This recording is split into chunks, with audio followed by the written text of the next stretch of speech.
Hello. For my topic today, I'm going to cover the nutritional differences between organic and conventional foods.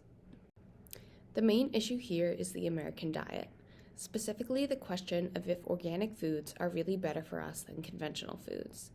We see this issue arise when we are grocery shopping and thinking carefully about what we are purchasing. Who is affected by this? Well, mainly the U.S. population, those who are looking to eat healthier, and those thinking carefully about their food choices. This includes people who may be struggling to afford groceries or healthier foods. In the U.S., only about 3% of the food sold is organic. Along with this, only 2% of our farmland grows organic crops, and in the meat industry, 3% of cattle, 0.02% of hogs, and 1.5% of chickens are organically raised. Many Americans are currently struggling with issues related to their diet. According to the CDC, 27% of Americans are obese, and in 9 states, the obesity rate is over 30%. Possibly contributing to these statistics, it is reported that only 14% of Americans eat the recommended amount of fruits and vegetables every day, but we consume 1.5 times the recommended amount of meat. Another population affected is people struggling to afford healthy foods. Organic food typically costs more than conventional, so it may be difficult for everyone to afford or purchase organic food. Why is this a problem?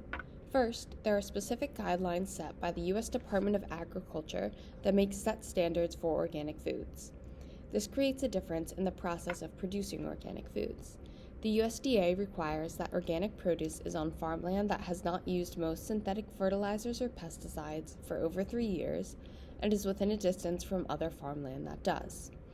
They also require that livestock is raised without antibiotics, growth hormones, and are given year-round access to the outdoors. Without meeting these requirements, products cannot be labeled as organic, so a difference is created between organic and conventional foods. Second, there is a price difference between organic and conventional food. This price difference creates problems for consumers, causing them to question why and if the price difference is worth it. Many people struggle to afford organic foods, as they can cost 10 to 40% more than conventional products. This creates the concern that consumers will be driven away from these foods and eat less of them, especially fruits and vegetables. These higher prices are driven by the more expensive process required to produce organic foods. Higher-priced animal feed, organic fertilizers, and labor costs, along with lower farm productivity and reliance on hand weeding, cause this. These higher prices make consumers question the difference between organic and conventional foods, especially those who may have difficulty affording groceries, and whether the higher price is associated with a nutritional benefit. Finally, there is a common misconception that organic food is more nutritious than conventional food. This is due to many claims made by companies selling organic food. However, several studies have concluded that there is little to no nutritional difference between them. Overall, there is no macronutrient difference, with similar levels of carbohydrate, vitamin, and mineral content being reported in produce.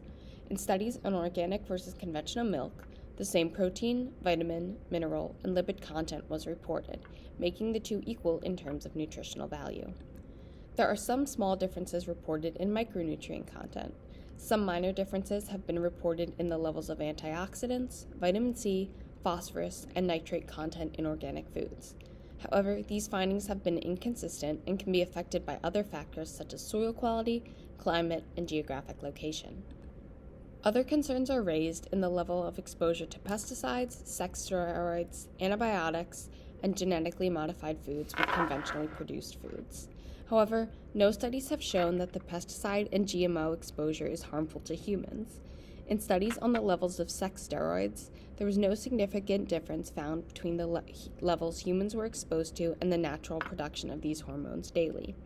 The only difference found include the use of non-therapeutic antibiotics. Organically raised organisms are not allowed to be treated with these, and it has been found that consuming organically raised meat may reduce the risk of diseases from resistant organisms in humans. But overall, there is no study that has concluded there is a health benefit or disease prevention from an organic diet. The main way to solve this problem is to focus more on a healthy and balanced diet rather than whether a product is organic or not. In terms of health, doctors recommend focusing on a diet consisting of fruits, vegetables, whole grains, and lots of variety. Because there is little to no nutritional difference between them, it is more important for consumers to purchase and eat healthy foods rather than focus on the label that is on the product. To reduce any exposure to pesticides from conventional products, it is recommended to wash and peel produce, discard the outer layers of leafy greens, and trim the skin or fat from meat products. This will do a lot of work towards reducing the level of pesticide exposure from conventional foods. I agree with the suggestions made to solve the problem. Since there is not a significant nutritional difference found between organic and conventional products, I see no issues with consumers continuing to purchase conventional foods. I would recommend the same things experts have. It is important that people focus their diet on fruits, vegetables, whole grains, and whole foods over ultra-processed foods. This will be the most important in solving problems of disease caused by the typical American diet and remaining healthy long term. Because of the risk of pesticide exposure, I would also recommend that people purchase organic foods when and if they are able. Organic foods have been shown to expose consumers to fewer pesticides. However, if unable, properly preparing foods by washing and trimming can also reduce the level of exposure.